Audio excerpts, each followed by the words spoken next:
that means you start with your opening statement, and then Bob will do it, and then Bob gets the first question.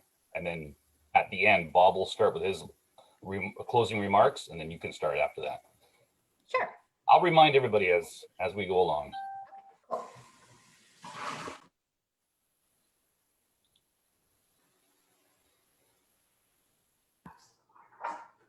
Just hoping my dog's going to behave during this session. I'm hoping it doesn't. Those are the best moments. Okay, we're live. We're recording. We're live on Facebook. And I'm just going to acknowledge that the Chelsa First Nation and Kwantlen First Nation, on whose unceded territories chamber activities take place. Okay, and I'm going to then turn it over to our moderator. He will do a few more information on how the meeting works. And our moderator today is Ken Holland, a longtime volunteer in the community, as well as two-time past president of the Chamber of Commerce. So go ahead, Ken. Thank you very much, Flory. Good afternoon, everyone, and thank you for attending this virtual MLA All Candidates meeting hosted by the Chamber of Commerce serving Maple Ridge and Pitt Meadows.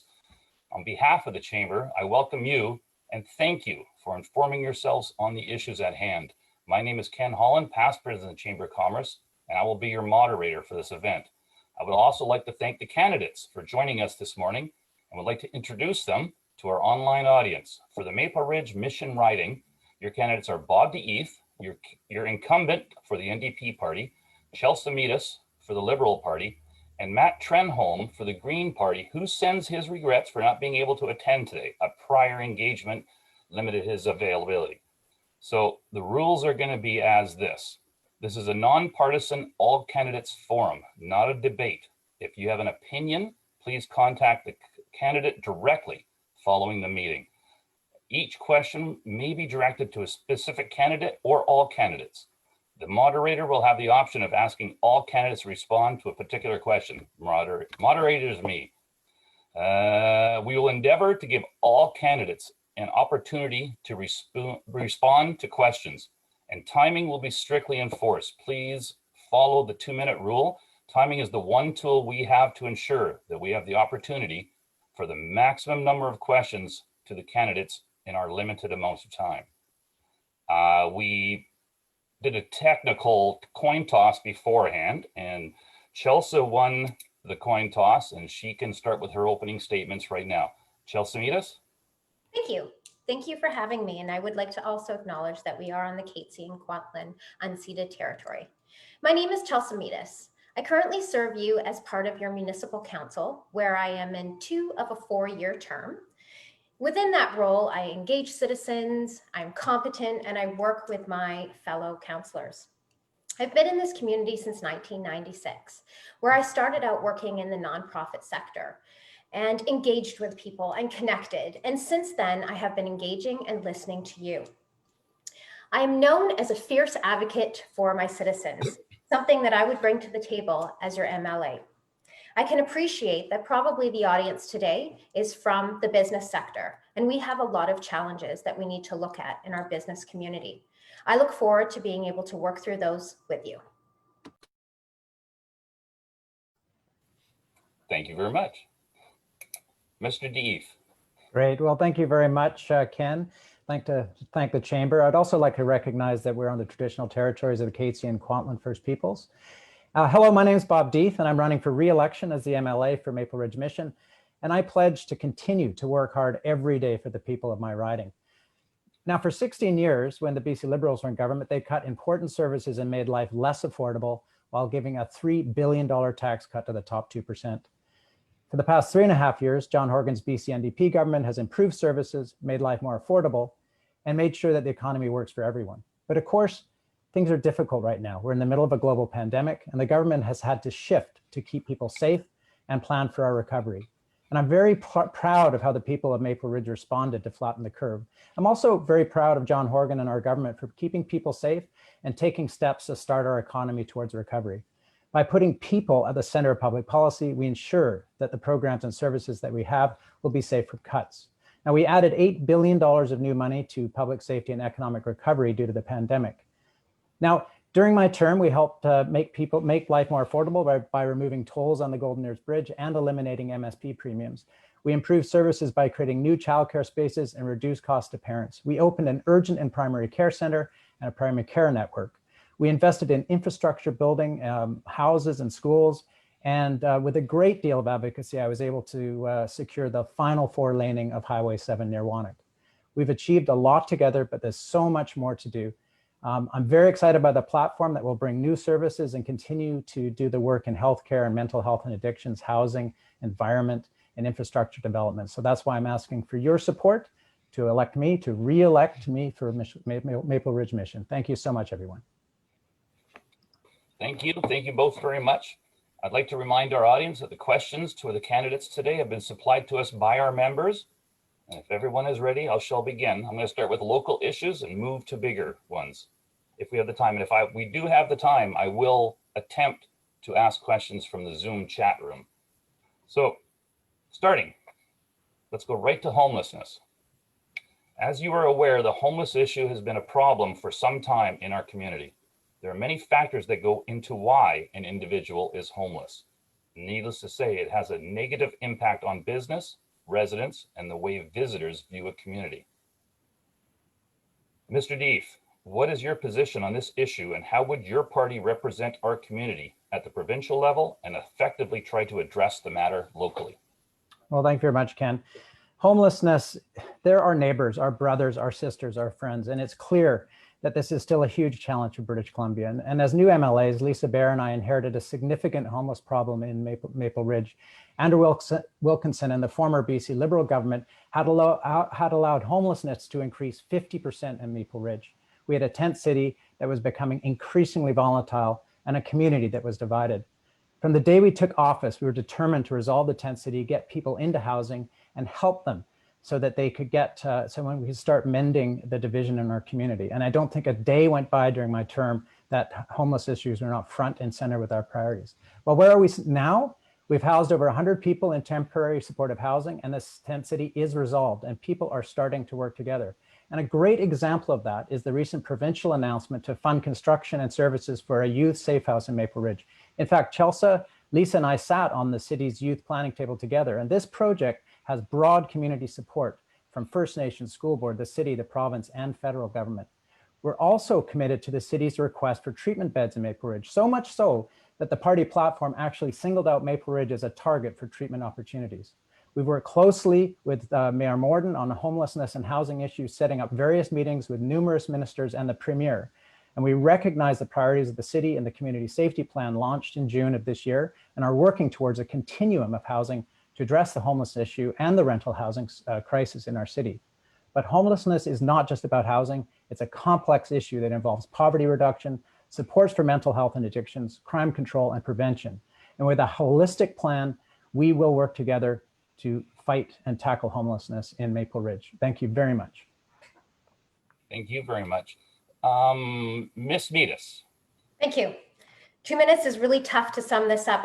That's exceptional to hear that Maple Ridge, you're looking at Maple Ridge for treatment. As a city councillor, this is the first time I'm hearing this.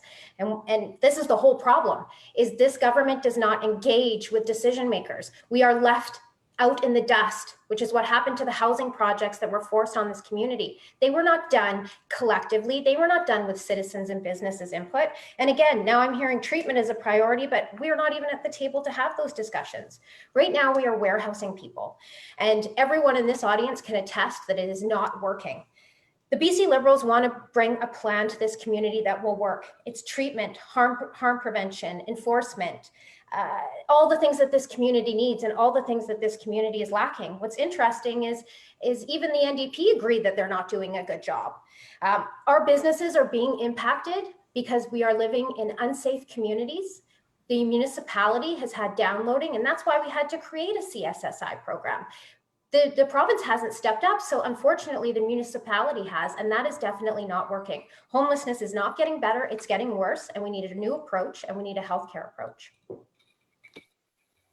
You got lots of time left. Sorry, I saw 2 seconds. Okay, let me carry on. In terms of the camp, The NDP inherited the camp 2 days into their office. That camp was 2 days old, so you cannot blame the Liberal government for the camp. It was the municipalities that stepped up. It was the citizens that stepped up. And it was our local taxpayers that stepped up to get rid of that camp. And you created 50, 100 beds for really 14 people, completely unnecessary. And we've all paid the price. Neighborhoods have paid the price and citizens have paid the price. And it's not working. So unfortunately, I do not agree with the NDP structure, and a Liberal government will take this seriously. And me, understanding this community, will do my job to advocate for the citizens and the businesses to make homelessness a priority. Thank you very much. If it's okay with the both of you, I'm just going to refer to you now as Bob and Chelsa. I know you both personally, and I feel more comfortable doing that. Okay, moving on to our next question.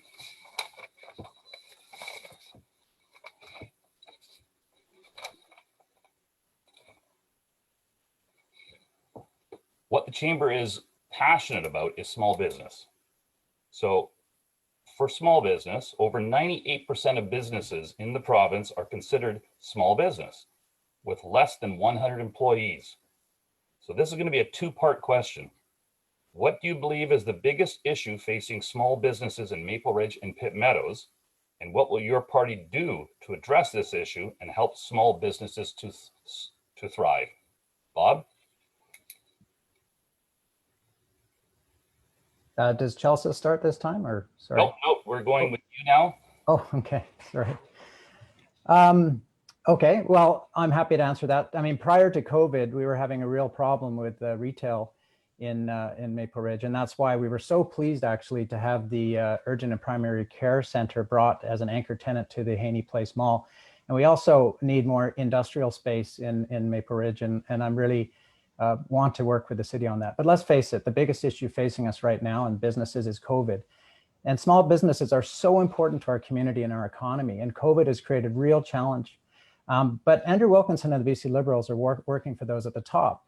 The BC Liberals want to give broad tax breaks to the wealthy and big corporations, and even the ones making record profits. But British Columbians would pay for that with higher fees and cuts to services. So we need to invest in supports for business and people who need it the most. And so when we first formed government, we cut the small business tax rate, and now it's the second lowest in the country. And we eliminated PST on electricity for businesses to reduce their monthly costs. But when COVID-19 struck, we provided more. We have $700 million in tax relief for cutting property tax bills by 25%.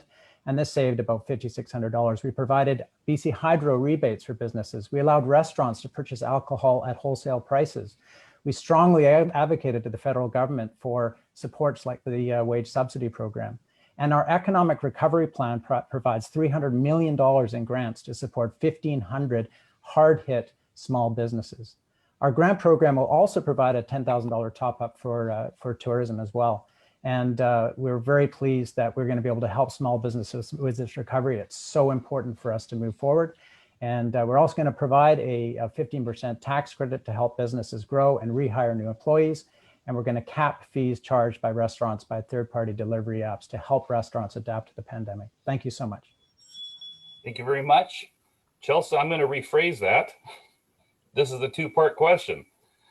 What do you believe is the biggest issue facing small business in Maple Ridge and Mission? And what will your party do to address the issue and help small businesses to thrive? Thank you. I think there is not just one issue that is impacting our businesses. There's a number of them, and they would be different from Maple Ridge to Mission. If I'm speaking specifically about Maple Ridge, we had a safety and security problem. We heard back from our businesses that was thousands of dollars going out the door was making it difficult for them to survive. And then add a layer of COVID to that, and you have some serious challenges.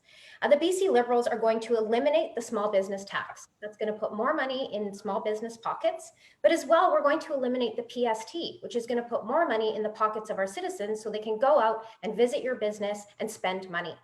The best part about it is that the NDP want you to feel guilty because you have a business and you employ people and you sustain them so they can raise their children and buy a home. Don't feel guilty about it. We need businesses and we need employers in this community, and we want to save you money so you're able to hire that student, so you're able to buy that car, so you're able to do all of the things that profitable and successful people are able to do to help funnel that money into charities and people like me to give me a job so I can be successful and raise my kids.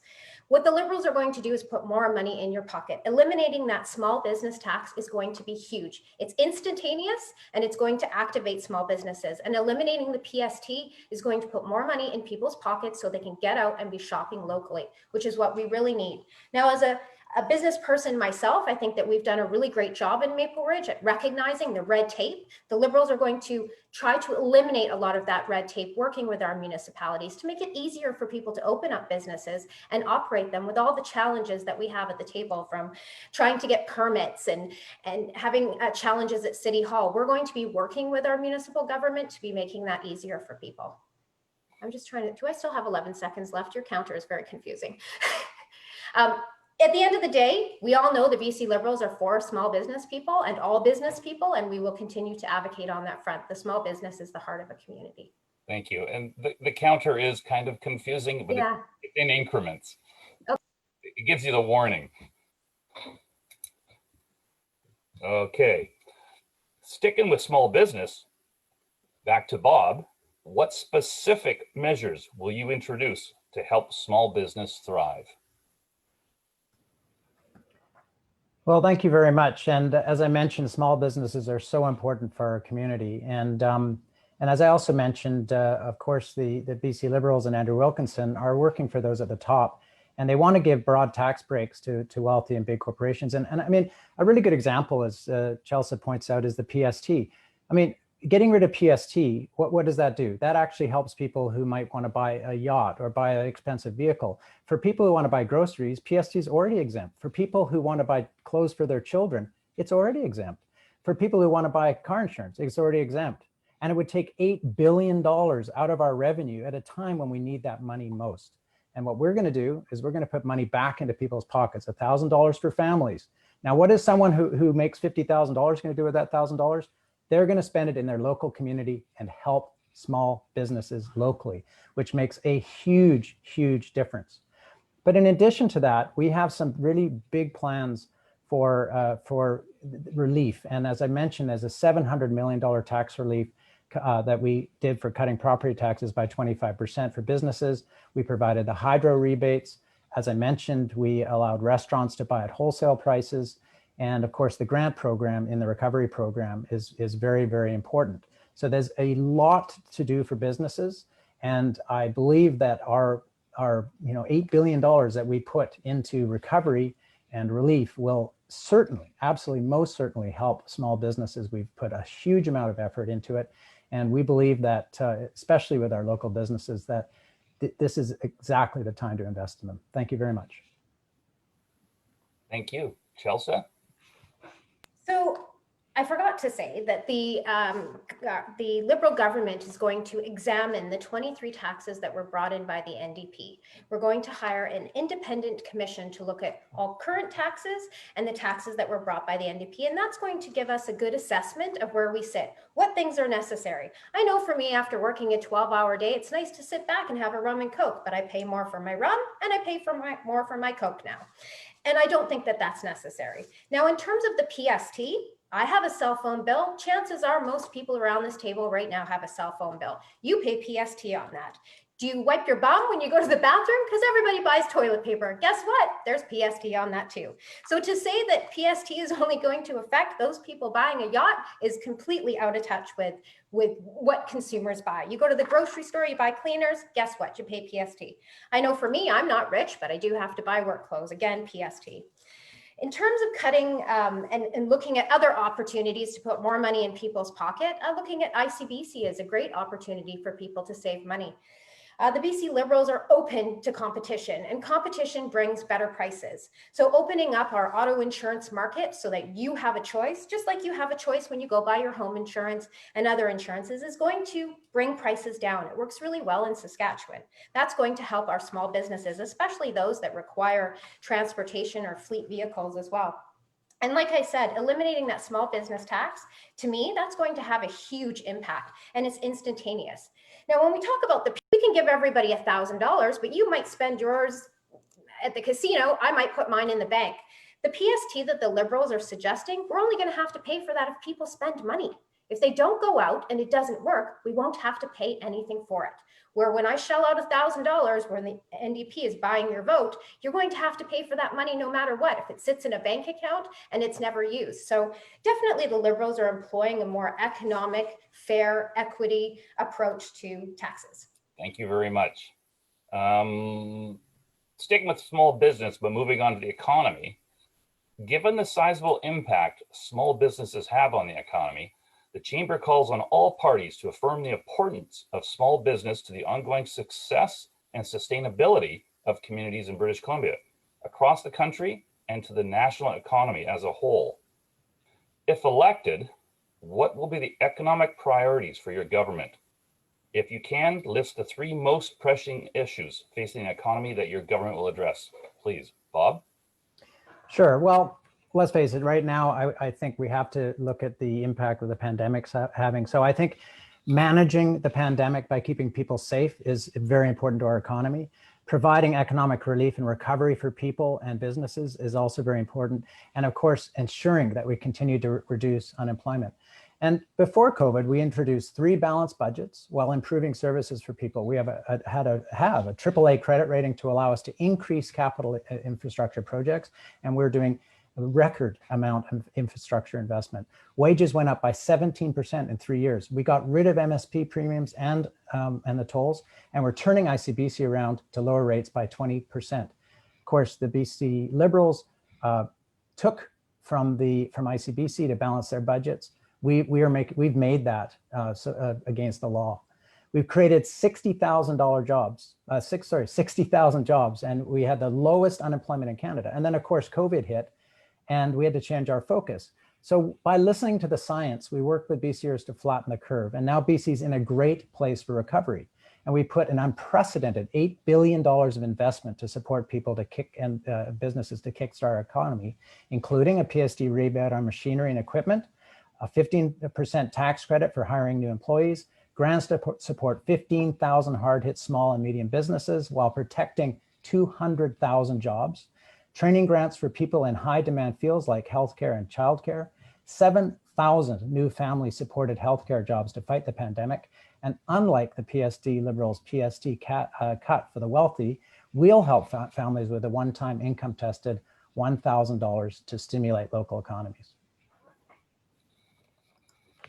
Thank you very much. Chelsa, if elected, what will be the economic priorities for your government? So I just got our platform at 11:30 p.m. last night, so I'm going to have to read from a little bit of it here. So we're going to give employers incentives to have daycare opportunities within their business establishments. As I've mentioned before, we're going to eliminate the small business tax, keeping more people working and making our communities thrive again. Small business needs our support now more than ever.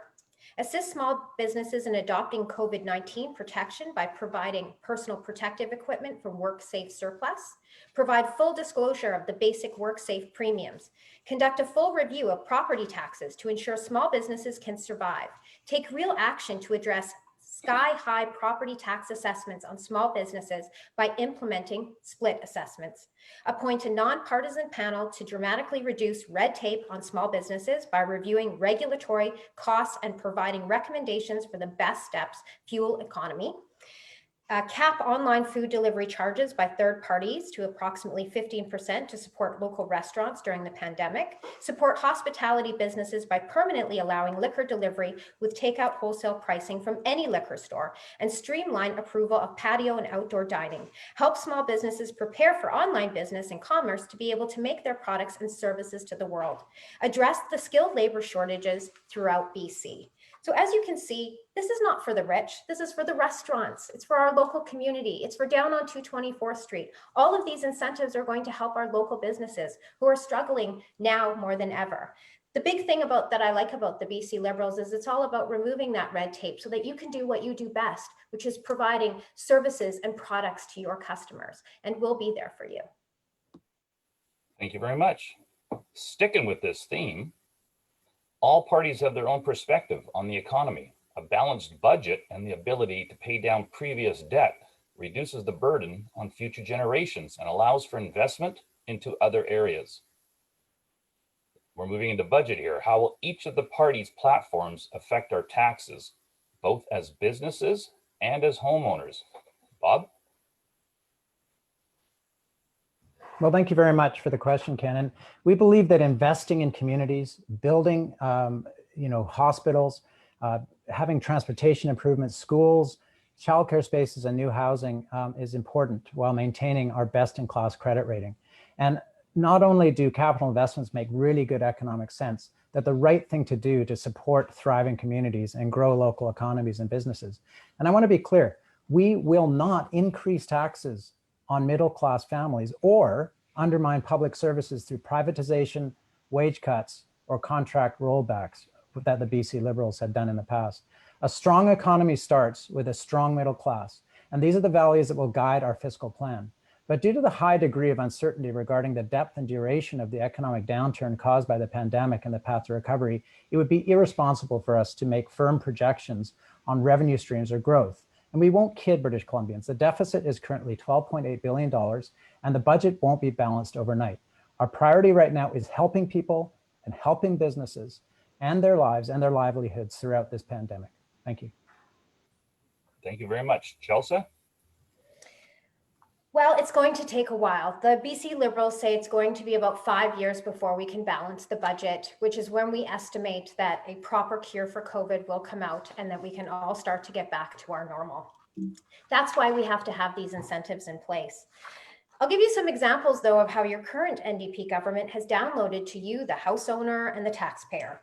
You had a camp that you had to clean up. That cost you $1 million, even though it was on provincial land. We all paid for that on our local property taxes. The MSP that is supposedly eliminated actually just got passed down to the employer. And for the city of Maple Ridge alone was about $500,000 that you as a taxpayer had to pay. We're not going to download to those municipal governments. We're going to have conversations, we're going to talk, and we're certainly not going to expect municipal governments to be paying for things that are on provincial land. Now, as I've mentioned before, the PST is going to help stimulate the economy, as well as eliminating the small business taxes, which are going to be able to help that small business person get through times. We've got a really struggling tourism industry, and nothing has been done on that component to help these folks. And so investment has to be made so that they can keep their jobs. We're going to undertake a commercial trucking review to include truck parking capacity for brokerages. That's another struggling emergency issue. We're going to deliver emergency financing to BC's businesses that are hardest hit by the pandemic through loan guarantee program for the 19,000 tourism and hospitality businesses that are really struggling right now. Expand measures to increase accessibility to capital investment through the technology startups. That's something I'm very passionate about. We're going to accelerate BC's role in clean hydropower energy in provinces like the United States and aid global greenhouse gas reductions, implement aggressive agenda to rebuild at BC's tourism sector. So we're working for you. We're working for the local business person, small or big. You don't have to be guilty when you're successful, because we know that you're employing people so that they can support their families. Thank you very much. Sticking with the economy, the province's future is heavily reliant on the inclusion of all Canadians, respecting and building on our diverse cultures and peoples. Indigenous economic reconciliation is inextricably linked to deeper, lasting reconciliation, and Indigenous communities in British Columbia are leading with some of Canada's most impressive proposals and active projects. If elected, what plans do you have to advance economic reconciliation between Indigenous and non-Indigenous communities? Bob? Well, thanks, Ken. I got to say, when I was in the legislature, when we brought in the United Nations Declaration of the Rights of Indigenous People into law. It was one of my proudest moments. And what we've done is we've created a path forward with Indigenous people, where we'll be dealing with consultation from the start of projects, not like the BC Liberals, who basically denied rights and title and took Indigenous people to court. So priority for the BC NDP is to continue to move away from the BC Liberal short-term transactional arrangements to long-term agreements for land and resources that recognize and support the reconciliation, self-determination, and economic independence of Indigenous people. And some of the ideas, of course, in the platform are a new focus on rural communities. Under the BC Liberals, people in rural, remote, and Indigenous communities were largely ignored when it came to healthcare services, and our rural collaborative framework is changing that, delivering more immediate and culturally safe care closer to home. And providing more homes for Indigenous people. We will deliver on the remaining units of our $550 million commitment to building 1,750 new homes, both on and off reserve, and pressure the federal government to do their share. I'm very excited that we were building on reserve. That's something that's unique to our government. And creating local projects and jobs protecting water. As part of the strategy, we'll be seeking partner with the federal government to establish a watershed security fund to fund Indigenous, local, and regional-led clean water initiatives. It's so important. And a good, sustainable local jobs will be created for British Columbia's in watershed restoration, monitoring technology, and others. We'll be extending BC's support for cultural preservation.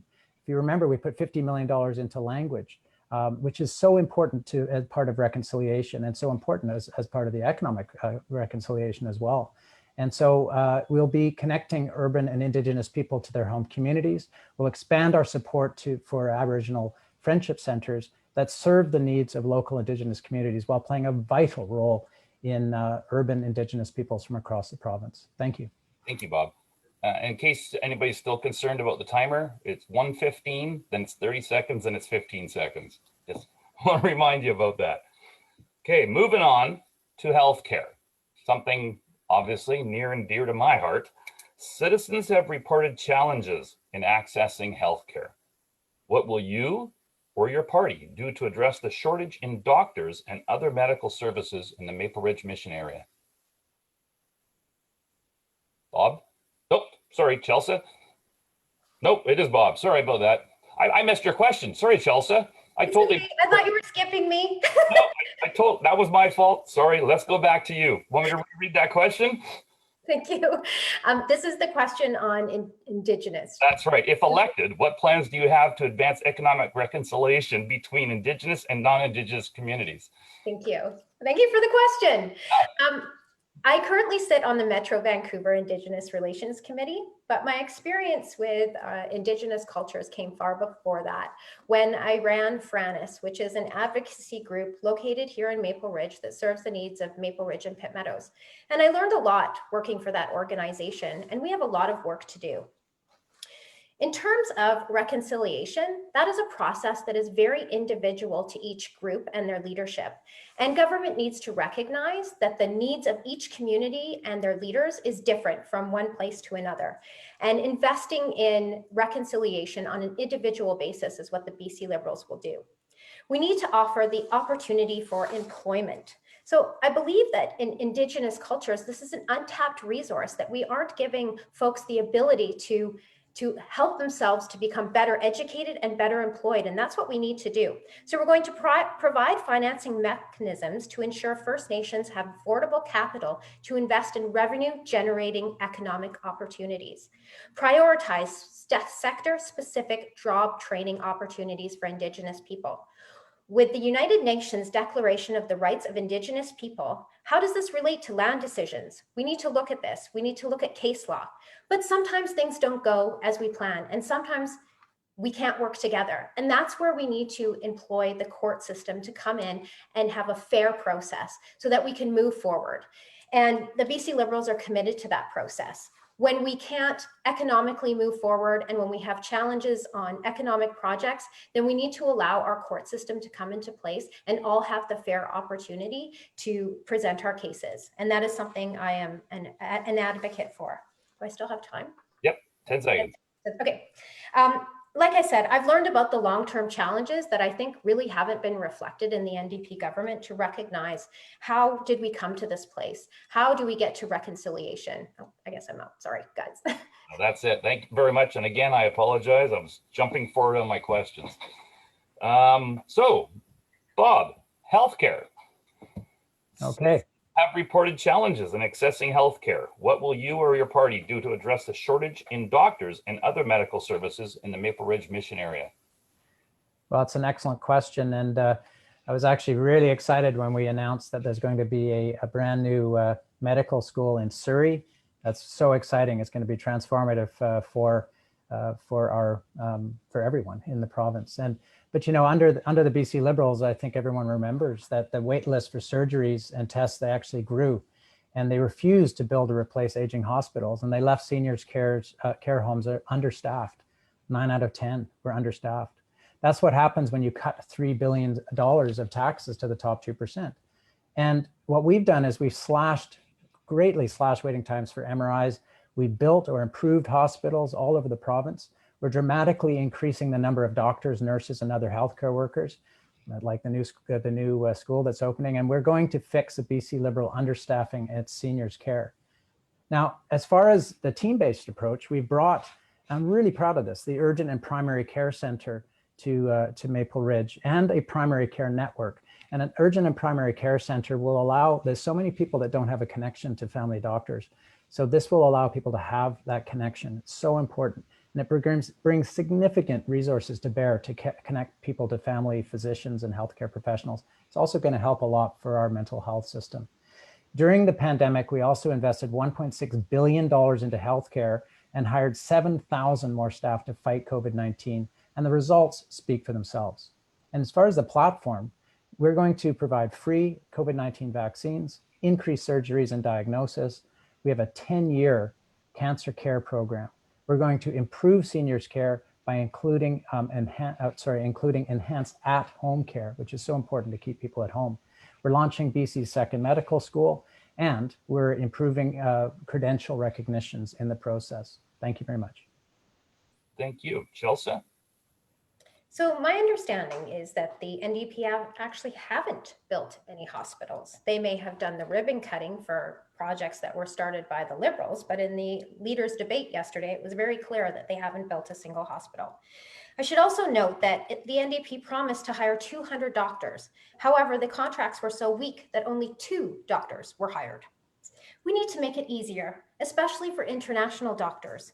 We probably have all met somebody who was an international doctor in Africa and can't now, they're a nurse, maybe they're just a home care provider, because we make it extremely difficult for their qualifications to be transferable. And we need to get rid of that red tape and make it easier.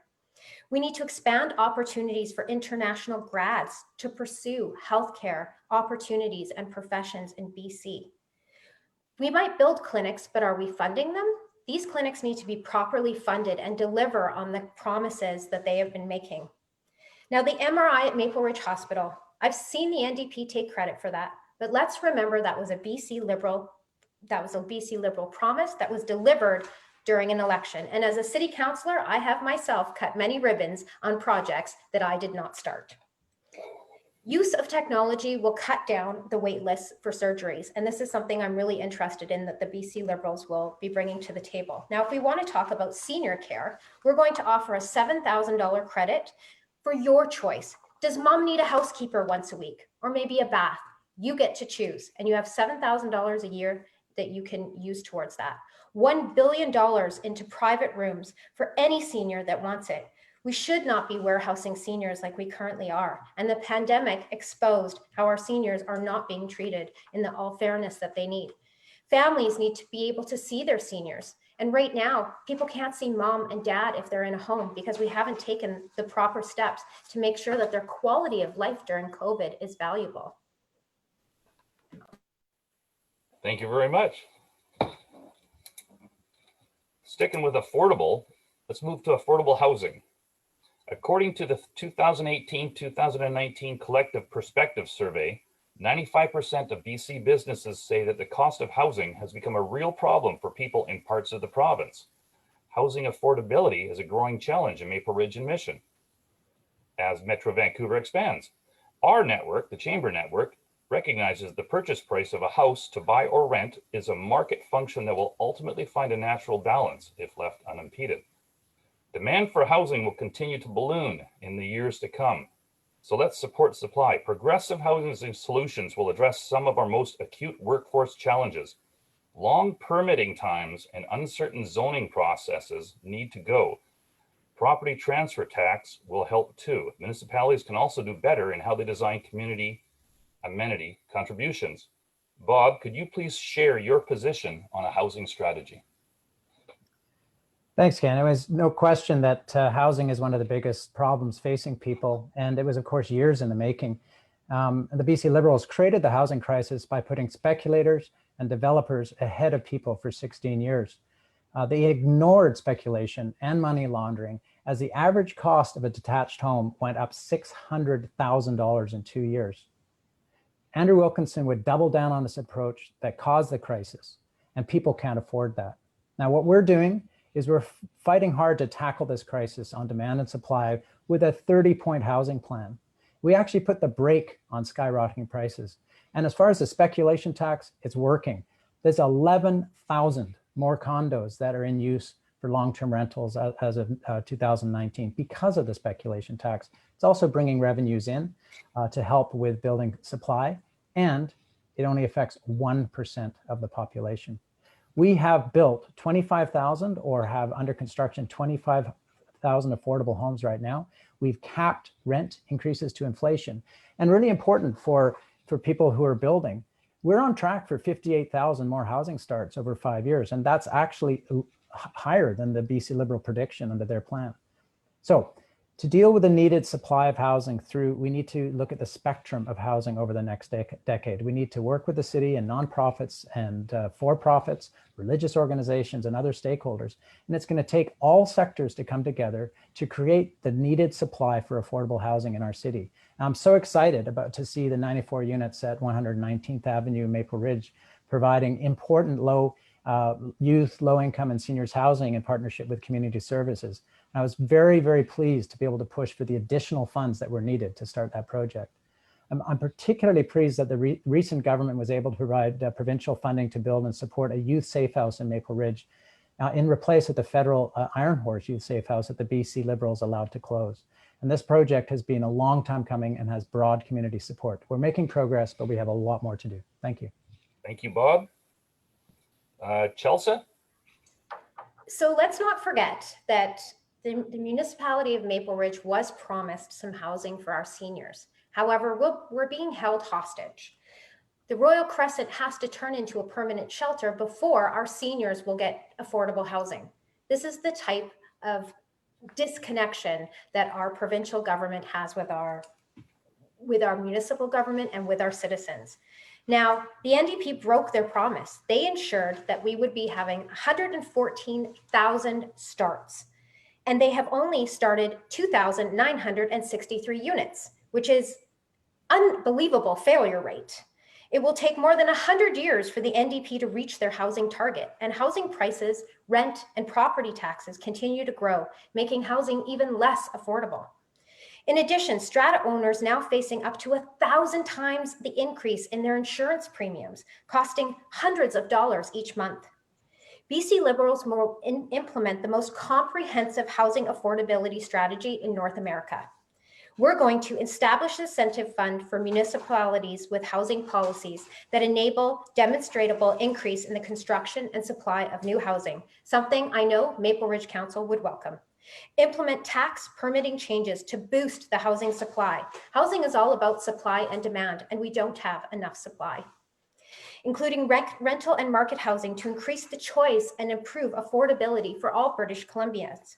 We're going to work with municipalities to review the current property tax structure and make affordable housing developments and prevent speculation and drive affordable rental housing.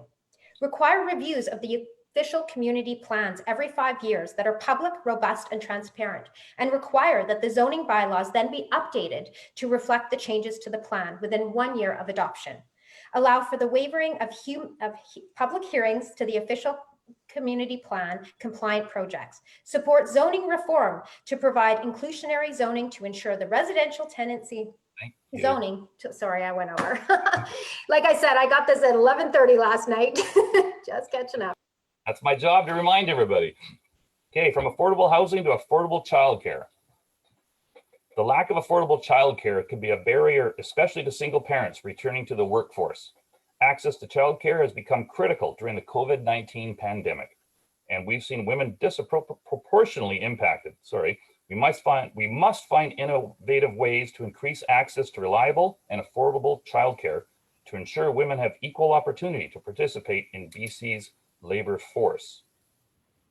Question to Bob. Will your government improve access to childcare by introducing measures to strengthen private and non-private childcare options and using public options to fill in the gaps in childcare? Thanks for the question. And it is so important. Childcare is so important. Of course, the BC Liberals completely ignored the needs of BC families. They did nothing to deal with the crisis in childcare, from a lack of spaces to unsafe and unlicensed operators that put children at risk, and of course, stagnant wages for early childhood educators. Now they're talking about the $10 a day childcare. Can you believe it? I mean, childcare is, as we found, it's not just a social issue as we found in the pandemic, it's an economic issue. And John Horgan's government created child spaces in the fastest pace in the province's history. We funded 20,000 new childcare spaces in just 2 years. And now 32,000 families are receiving $10 a day or less childcare, and we're committed to universal childcare within the 10-year plan.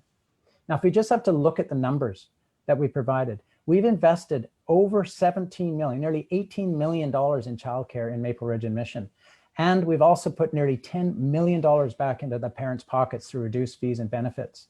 We've created 253 new spaces. And very importantly, we've got 109 early childhood educators who've received the wage enhancement. So it's really important, Ken, to understand that under the BC Liberals, people were not going into early childhood care because of the wages. But if you increase the wages, that's going to attract more people, and we need more people working in childcare. So I'm really proud of what we've done. I'm really absolutely excited that we're going to hit the target that we're set for universal childcare within the next 10 years. And I can't wait to get back to work on this. Thank you. Thank you. Chelsa? So that's interesting, because my research says that the NDP promised that they would have created 24,000 new childcare spaces. And in fact, they have only produced 3,490, which has broken their promises to ensure affordable childcare. So what will we do? $1.1 billion will be invested into the $10 a day childcare to families whose income is $65,000 or less, $20 a day daycare for incomes between $20 and $30 a day for incomes based up to $125,000. So we are doing an income-based plan, which is fair equity of resources.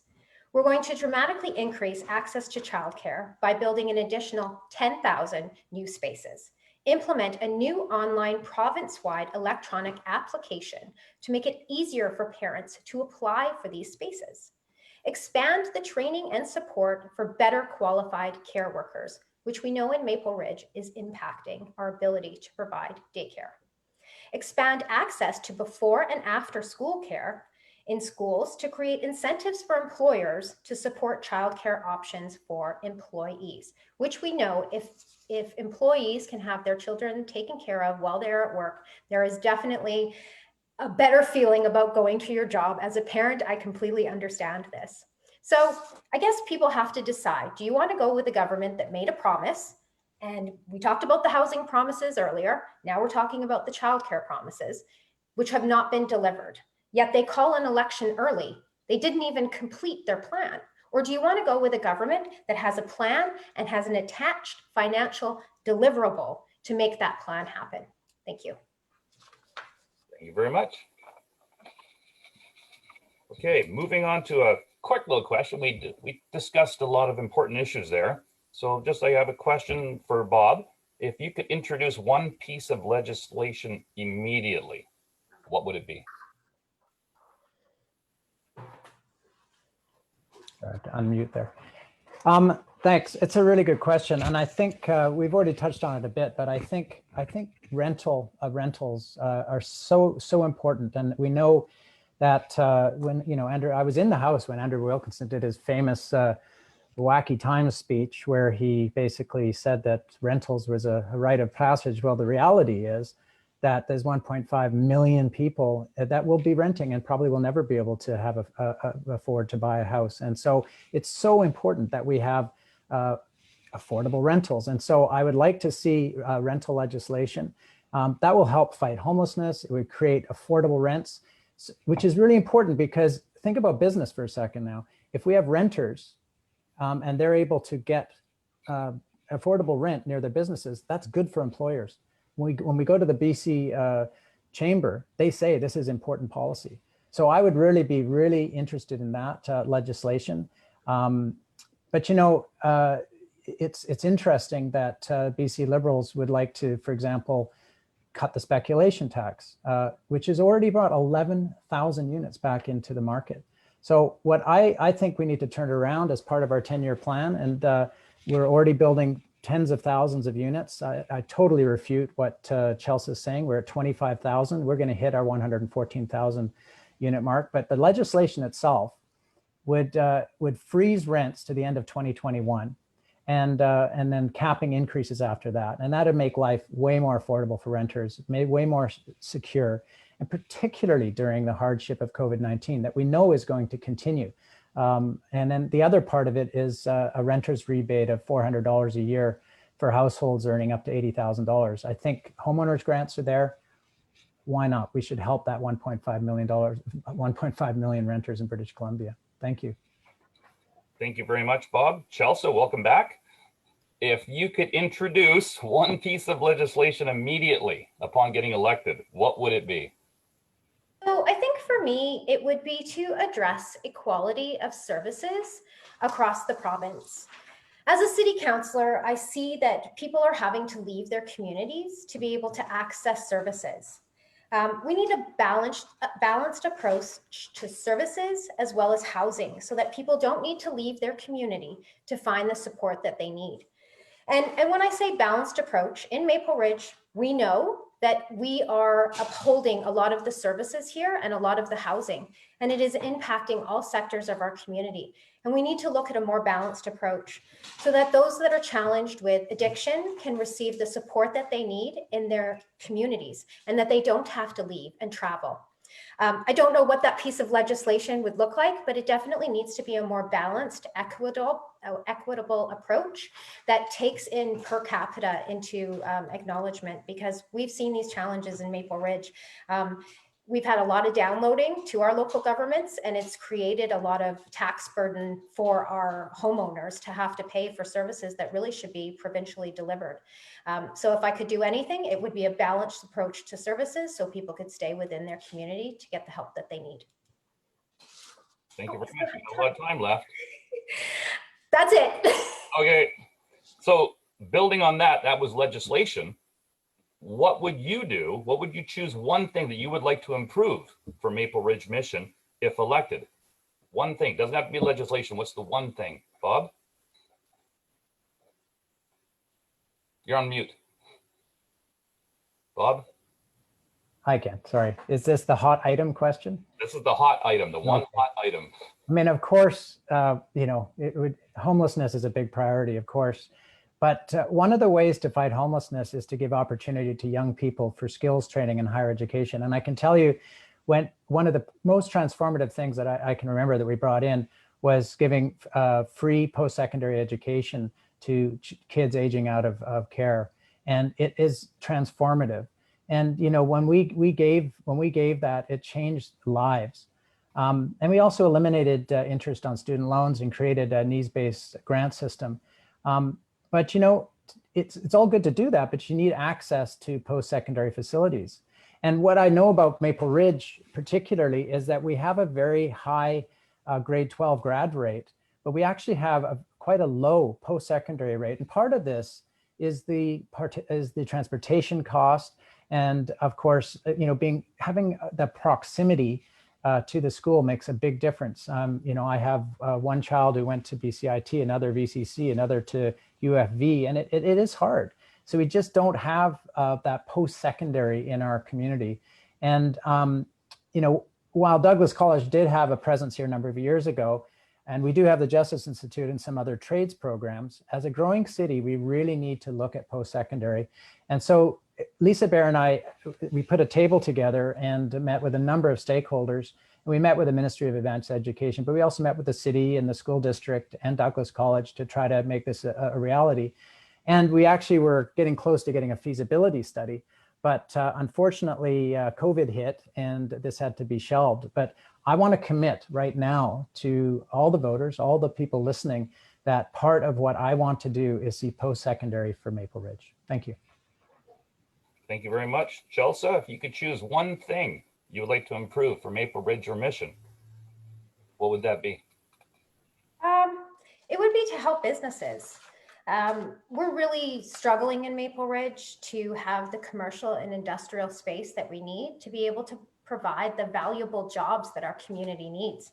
And as such, people are leaving this community, and that is cutting into their family time and their availability to provide support for their families.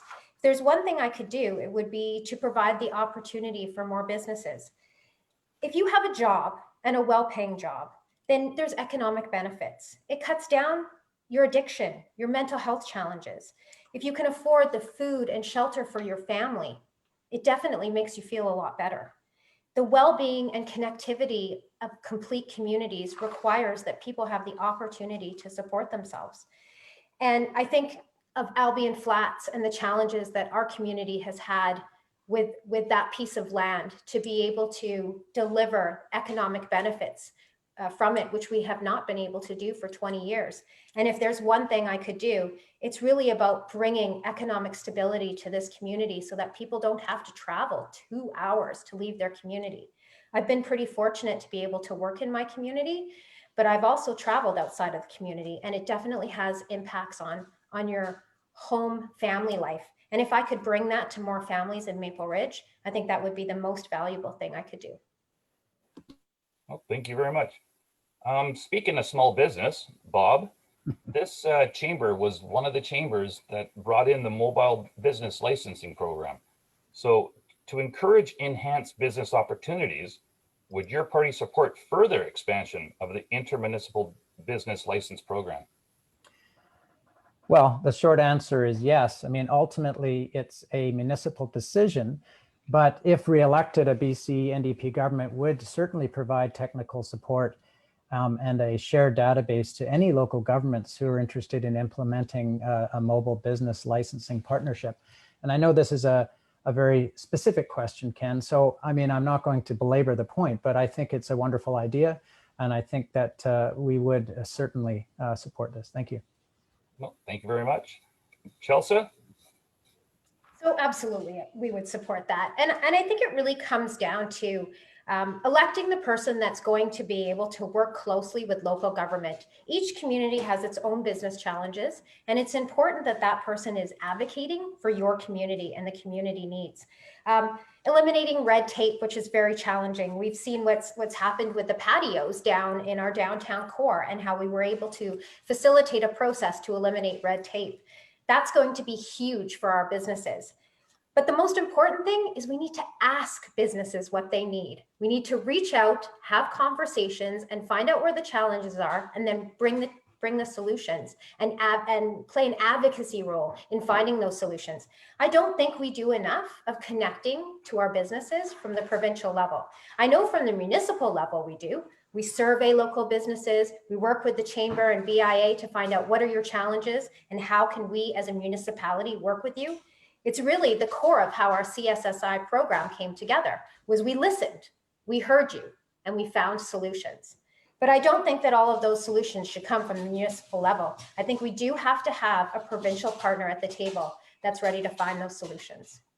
Thank you. Thank you very much. I'm going to go with that.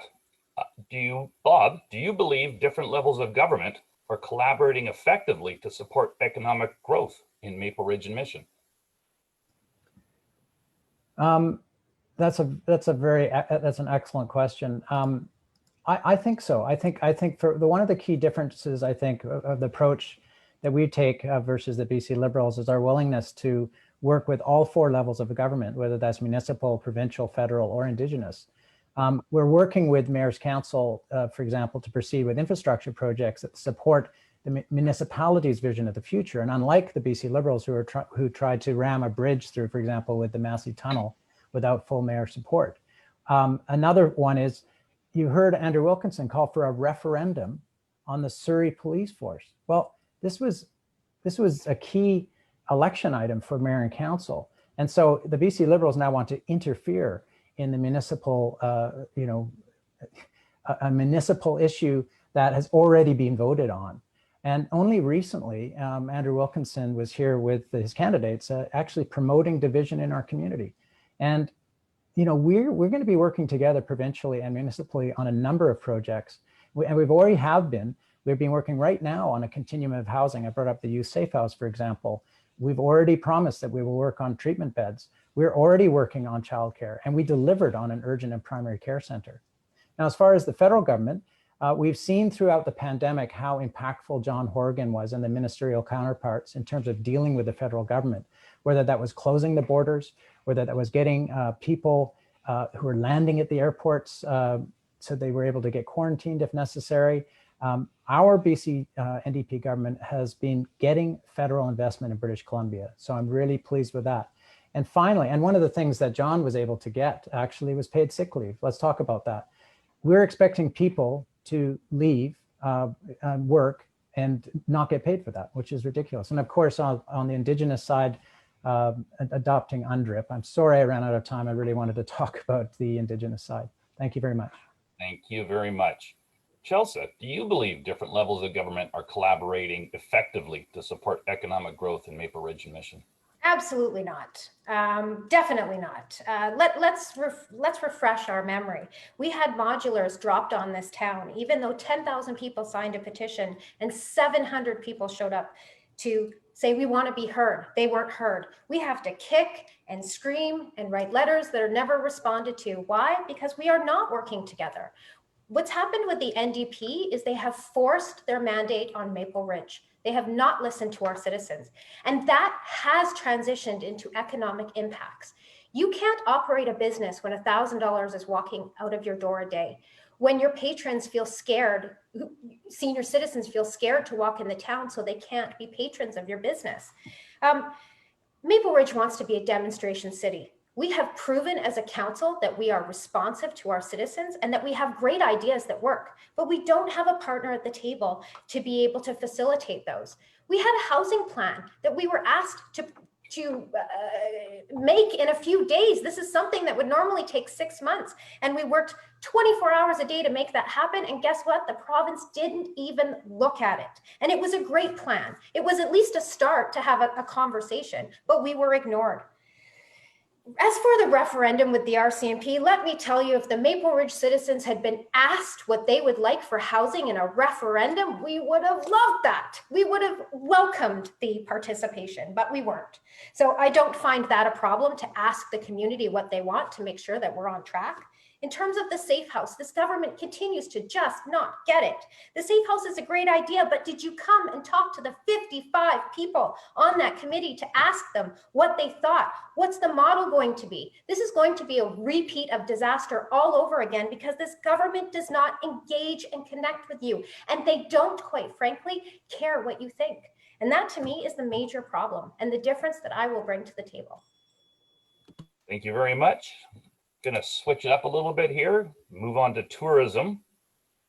The tourism industry is one of the, if not the most, hard-hit sector during COVID-19. What will your party do to support tourism business through the pandemic if elected? Bob? You're on mute. Bob, you're on mute. Sorry about that. I apologize. Sorry, could you repeat the question? I just wanted to make sure I was getting the right one. The tourism industry is one of the, if not the most, hard-hit sector during COVID-19. So what will your party do to support tourism business through the pandemic if elected? Well, thanks, Ken. Yeah, Absolutely. Tourism is a huge business in this province and has been particularly hard hit by the pandemic. And that's why we acted quickly to provide supports for people and businesses in this important sector. And we work closely with the industry. Minister Bear worked extremely close with the industry to ensure that perspectives were included in the recovery plan. And I'm pleased to say the recovery plan is providing significant new supports for the sector, from grants to businesses with a top up to investments in tourism communities. There'll be a tourism task force that they asked for with leaders from the sector to help chart a path forward. And we will keep working hard to support and make this tourism sector more resilient. It's very, very important. And it's part of the BC recovery plan. So there's recovery grants. Tourism and hospitality industries will be able to access a new $300 million small and medium business recovery, and they will get a top up. Tourism operators will be able to apply for $10,000 as a top up. As I said, there'll be a task force. They're establishing this new task force to seek creative ideas on sustainable futures for the sector, and it will have $50 million to facilitate new measures from this work.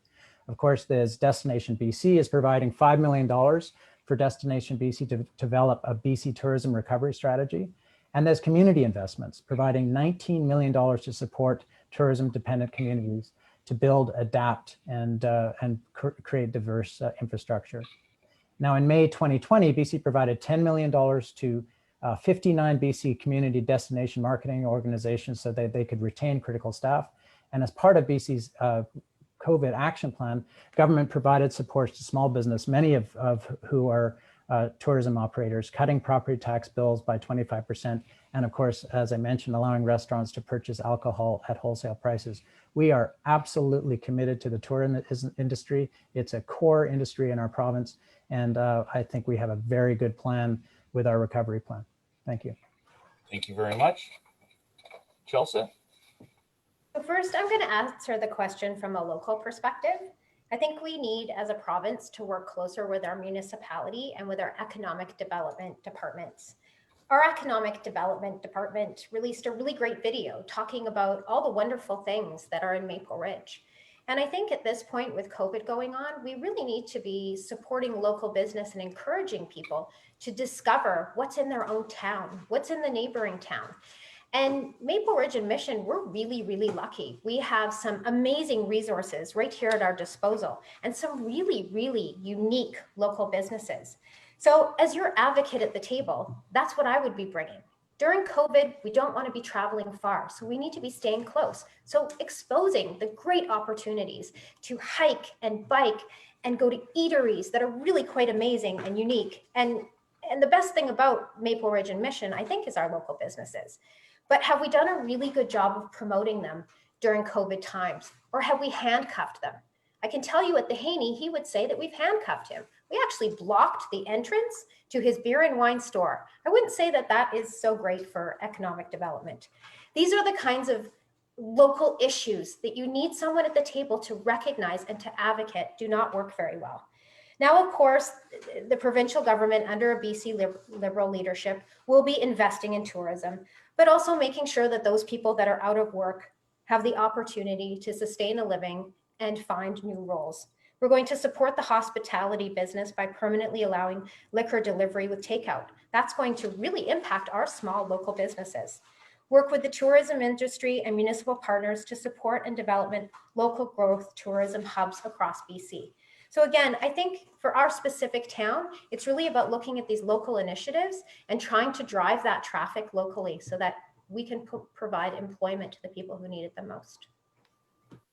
Thank you very much. I'm going to go to a Zoom webinar chat question because I believe it's kind of important. So this one you haven't been prepared for. Sorry about that. But I know both cities are looking at it. So the question is, please discuss any large riverfront developments planned between Maple Ridge and Mission. Bob, would you like to tackle that? Well, it's interesting you should bring that up because I've been working closely with the Mission Council, and it's part of what we do.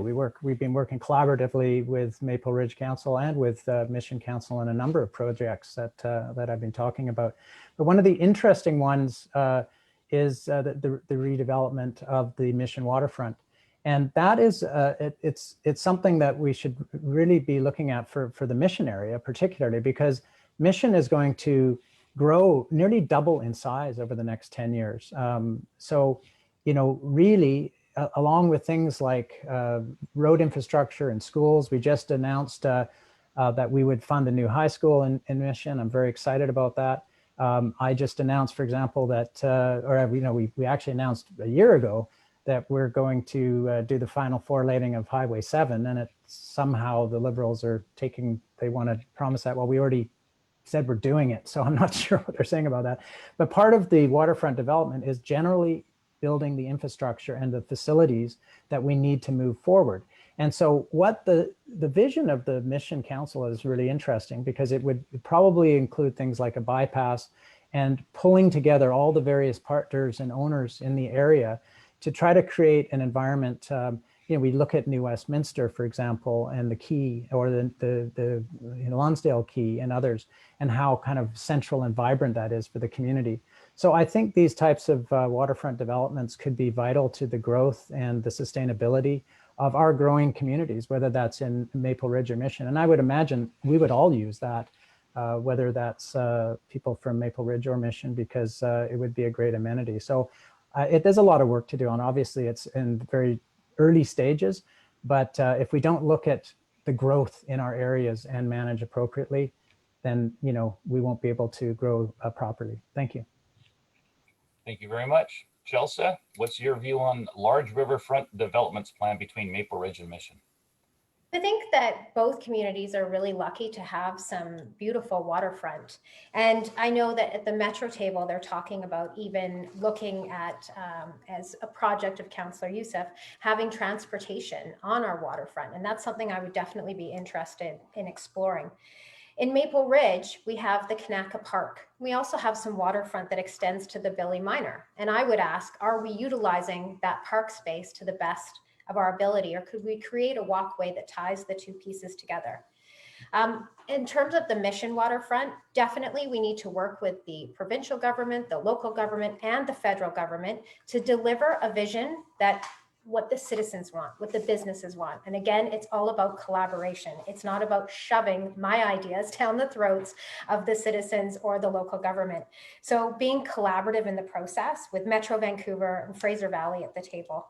I think that we have a lot of opportunities in both communities.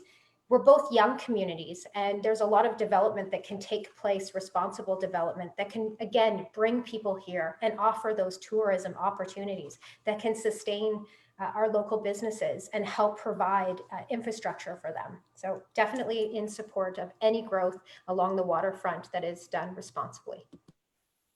Thank you very much. Bob, for those of us who vote by person and not party, do you see yourself as approachable? Could you cite examples of how you've interacted with Maple Ridge and Mission community in a nonpartisan fashion? Well, thank you very much, Ken. Absolutely. I've always been approachable. I've always had an open door policy. And in fact, we changed our office, the MLA office, so it was more inviting. We have children's toys and reading material. We did an agreement with the Garibaldi Art Club so we could put local art on the wall and create actually our space would encourage people to come in to really treat it as a museum. And I also think it's important to walk the walk. I volunteered at the Salvation Army for Holland for holiday meals. I've cleaned up rivers and parks and streams with nonprofits. I've served coffee and chatted with seniors at the Maple Ridge Senior Center, and I love doing that. And I love, of course, to visit our amazing farmers markets in Maple Ridge and Mission. And as I said, I've always had an open door, and I consider myself a good listener and a fierce advocate for my constituents. And I believe that once elected as an MLA, you represent everyone. And that's why I took meetings with people who were friendly to our government and people who weren't. Chelsa talks about the people who did the petition. Well, the petition actually was never vetted, and I never actually received it. Neither did anyone else in the that I know of in government. But I did meet with the people who brought that, and we did discuss their issues. And I direct my staff to work very hard on the casework that when people come through the door. And I would say that that there's been an exemplary job in dealing with government services and ministries over the past 3 years.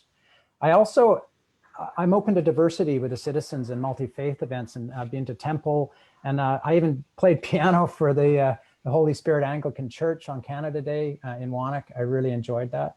And during the initial stages of the pandemic, I really tried to keep people's morale up by performing virtual concerts with Nicholas Simons. He played cello and I played piano. And we also reached out to many people in the community just to see how they were doing, because I was really worried about our seniors. And so, I mean, with my family, I care deeply about the people of Maple Ridge and Mission, and I think about them every day. Thank you. Thank you very much. Chelsa, do you see yourself as approachable? And could you cite examples how you've interacted with Maple Ridge and Mission in a nonpartisan fashion? So I'm new to Mission. Until I ran for this office, there wasn't really a reason for me to connect as much with that community. But since then, I am hearing a lot of feedback from people about how they're not feeling that government is approachable. For 25 years, I've been involved in this community, both from a volunteer perspective as a city worker and now as a councillor. I have met with every single person that asked me to meet with them. I have listened to every single opinion. I deliver on my promises. And it's interesting that Bob says he's a fierce advocate, because that was the wording that I used when I made my opening. I am a proven fierce advocate for this community. As a councillor, if you ask around, I am dedicated and a consistent decision maker. I often believe that we can hang around with the people who have the same views as us, but we learn far more from those with a differentiating opinion. I belong to all kinds of groups on social media, and I have been shunned for it. But I believe that it is important to listen to everybody. We cannot close our ears and eyes if we just don't like the narrative. It is important that our MLA listen to people, that he or she respond to people the first time they ask. In fact, I have had conversations with Mr. Deeth on Facebook asking him to please respond to residents, because they come to me knowing that I will action on things. And that is just, unfortunately, unfortunate. I'm not even sure if our current MLA really wants the job, but I can tell you, I do. Thank you very much. That's fine. We as a chamber are hosting this event to bring awareness about the issues to people on social media. And hopefully a lot of those people are young people. So going with that, what will you do to encourage millennials to become entrepreneurial in Maple Ridge and Mission? Bob. Well, that's an excellent question. And I'm really pleased. I mean, I have 5 children, and they're all in their like 18 to 20 now. So it's really nice to see them grow as individuals and as people. And I do think it's really important to support entrepreneurs and to support young people who want to get ahead. And a couple of things that were really, really cool at Garibaldi, they have a robotics program, and you could really see that sort of entrepreneurial spirit that that those kids had. So it's pretty amazing to watch. And also, you know, during the pandemic, it was really great to see some people were able to, you know, to sort of respond to, you know, to flip, and a lot of kids were able to do that. So, but in fact, young entrepreneurs have many of the same issues as other small businesses. And so some of the programs that we're really excited about is connecting small business owners to mentors. And I think this would help. We will expand the Rev Up program that brings business owners together with experienced mentors who can provide coaching and advice and growing a successful, innovative business. Another thing is helping innovative BC-based startups to grow and thrive. And through the Strategic Investment Fund that was announced as part of the recovery plan, we're going to make targeted investments for high potential, innovative businesses in BC, and that could really help young entrepreneurs. We're also going to make BC a preferred location for new ideas and technology. The new intellectual property strategy will include, it's a first patent program to provide eligible businesses with a rebate on expenses on that first patent, and that should help young entrepreneurs as well. Also supporting innovative clusters, I think is important. And of course, training new people. We're going to create 2,000 new tech-related spaces, and that would help young entrepreneurs. Thank you. Thank you very much. Chelsa, what would you do to encourage millennials to become entrepreneurial in Maple Ridge and Mission? Well, the neat thing is we actually have some really great programs already taking place within the city. So we have a one-of-a-kind youth center, and part of that program is to bring kids in, and they start out as a non-participant and they move through a continuum to become a participant, a volunteer. And what's really great is that the city then has the opportunity to hire these youth on as summer workers. And I think that that's really important. I'll tell you, I was very impressed with our former MLA, Doug Bing. He hired my son, Lyndon, when he was 16 years old to go around and help him advocate and talk to citizens. And it was such a wonderful experience for him to understand what politics is like and to learn from a leader. I myself have been involved with what used to be called the Youth Diversion Program. And I can attest that working with kids in a preventative formulation helps them to develop leadership skills. In terms of growing young people's entrepreneur, well, we need to also give them the opportunity to get into the businesses where they can get a job. And so the BC Liberals are committed to helping young people become entrepreneurs, but also get into the spaces where we really need to have people working in mental health and trades, and to provide them the opportunities to do that. So through grants and funding, but also the big piece for me is the mentorship. Many of you that are on the chamber have successful businesses.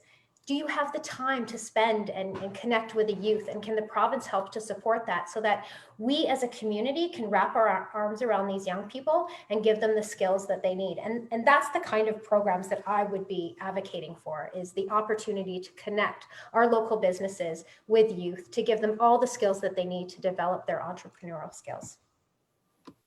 Well, thank you very much. I have one more question here before we go into closing remarks.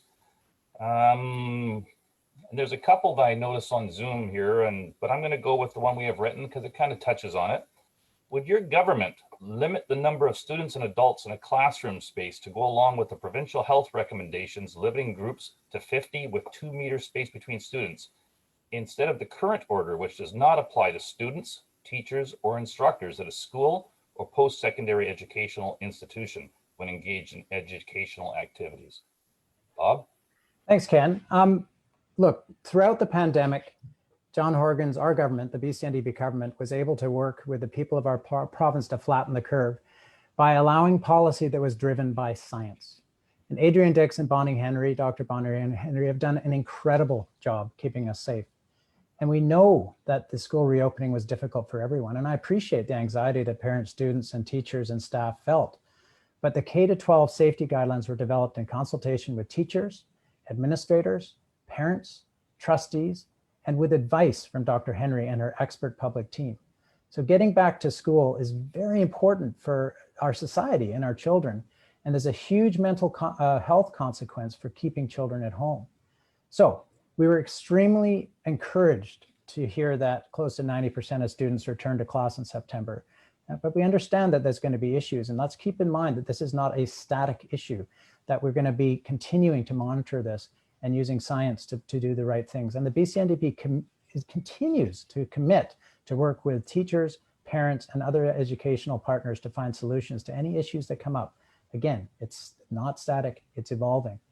There's also $288 million in provincial funding and federal funding. It's available for things like hiring teachers, PPE, plexiglass barriers, better ventilation, and other things to make our schools safe.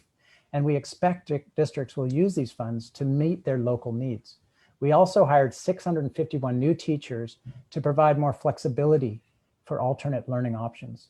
I think this is an unprecedented time. And I know that there might be some adjustments that have to be made, but we know that we're committed to working through this together. And I know as a province, we've done an amazing job. I'm proud of Maple Ridge. I'm proud of Mission. I'm proud of everybody that's worked through this, and the businesses that have opened safely, and the schools. Thank you so much. Thank you very much. Chelsa? Thank you. I will agree that we definitely need to listen to the medical health professionals' recommendations on how to function in schools. But what I can tell you is that within 60 days of taking office, the BC Liberals have committed to restore the $12 million that was cut from the NDP for the independent distributed learning programs. This gives parents a choice so that if they want to send their kids to regular school during these difficult times, they can, but the funding will be there if they want to keep them at home. This is all about choice. It's all about being flexible as well to the current pandemic. We need to be able to pivot if the outbreaks grow more intense, and that's something that the BC Liberals will be open to. Once we restore the $12 million from independent living or independent education, that gives parents the opportunity to keep their students at home. We have to be open-minded, we have to be flexible, and a BC Liberal government with me at the table will provide that for you. All right, well, I want to thank you very much. We have 8 minutes left, so let's start with Bob for his closing remarks, please. Well, thank you very much. And I firstly wanted to thank the Chamber, the sponsors, and everyone for hosting this candidates forum. I really appreciate the opportunity to participate. And as you can see clearly from the forum, there's a clear choice in front of the voters in this community. You can support the politics of division that the BC Liberals are making, or you can allow the BC NDP to continue to build bridges in our community and work together. And when we're working together, great things can happen.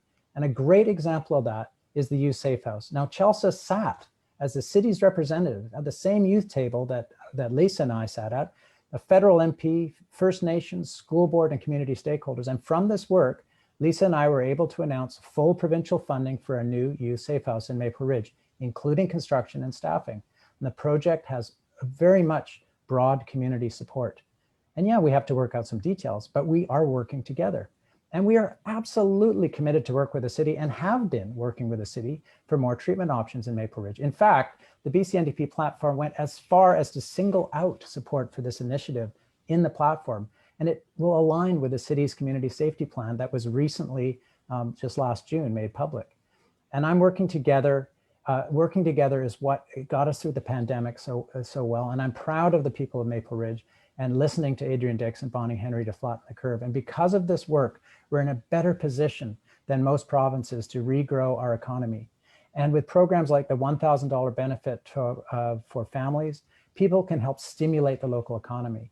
And we've committed $8 billion towards public safety and economic stimulus. We need to continue to support John Horgan and his team to get us through the rest of the pandemic and safely to grow our economy again. Again, I'd like to thank the Chamber. I'd like to thank the people taking the time to watch this forum. And there are many safe options to vote coming during the coming week. So please get out and vote. And I'd like you to please put an X next to Bob Deeth and the BC NDP. Thank you so much and have a wonderful day.